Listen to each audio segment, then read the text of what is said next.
ಸಂತೋಷದಲ್ಲಿ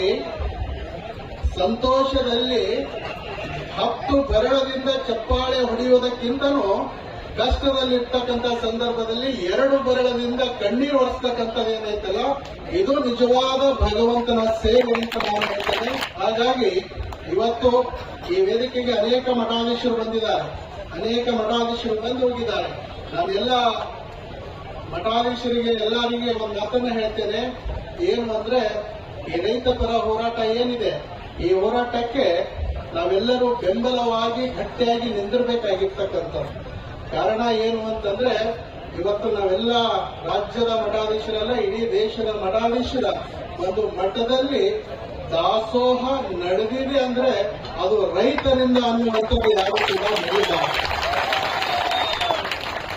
ಹಾಗಾಗಿ ಇವತ್ತು ದೇಶದ ಬೆನ್ನೆಲುಬು ಆಗಿರ್ತಕ್ಕಂಥ ರೈತ, ಆ ಬೆನ್ನೆಲುಬು ಅನ್ನುವಂಥದ್ದು ಅನೇಕ ಜನ ಸಾರಿ ಸಾರಿ ಹೇಳ್ತಾರೆ.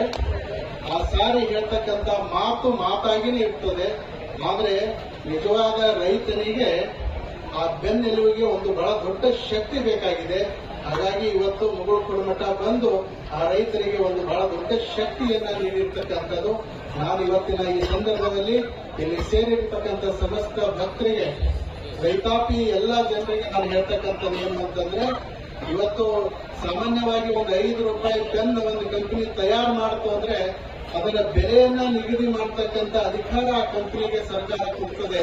ಆದ್ರೆ ಇಡೀ ಜಗತ್ತಿಗೆ ಅನ್ನ ಹಾಕುವಂತ ರೈತ ಎಷ್ಟು ತಾನು ಬೆಳೆದರೂ ಕೂಡ ಆ ಬೆಳೆದಿರುವಂತ ಬೆಳೆಗೆ ಬೆಲೆಯನ್ನ ಕಟ್ಟುವಂತ ಅಧಿಕಾರ ನಮ್ಮ ರೈತರಿಗಿಲ್ಲ.